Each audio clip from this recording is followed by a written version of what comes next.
Untuk mendukung Belajar Bentar, kalian bisa mengklik subscribe.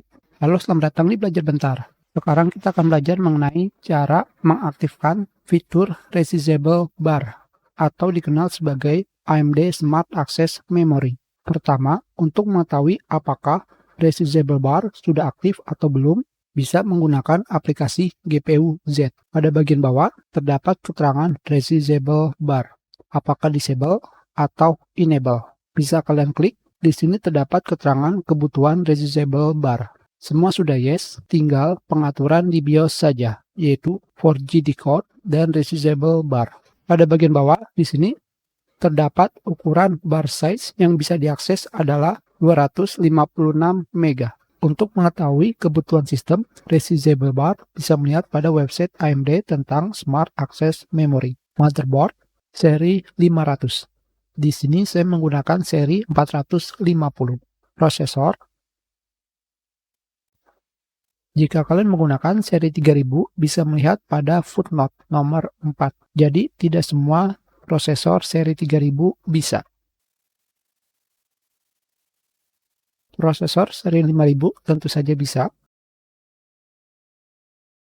GPU seri RX 5000 atau terbaru. Driver AMD tentu saja yang terbaru. BIOS terbaru. Untuk motherboard yang kalian gunakan. Untuk bisa melihat versi BIOS, kalian bisa pergi ke BIOS. Kita lihat pada bagian footnote.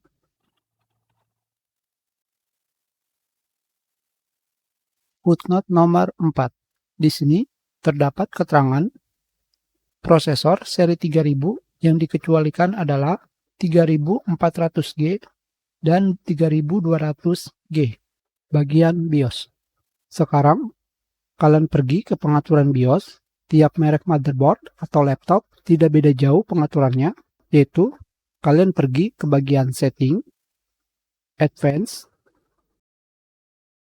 PCIe atau PCI subsetting. Karena GPU atau VGA menggunakan slot PCI, maka kalian akan menemukan pengaturan Resizable Bar dan above 4G memory. Tinggal merubah kedua pengaturan tersebut dari disable menjadi enable.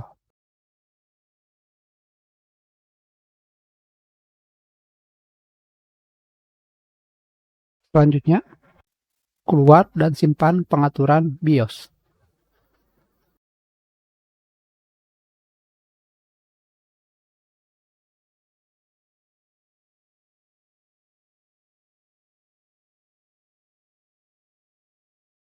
Kembali, kalian bisa melihat Resizable Bar sudah aktif atau belum dengan GPU Z. Sekarang PCI bar size sudah 8 GB, yang sebelumnya hanya 256 MB.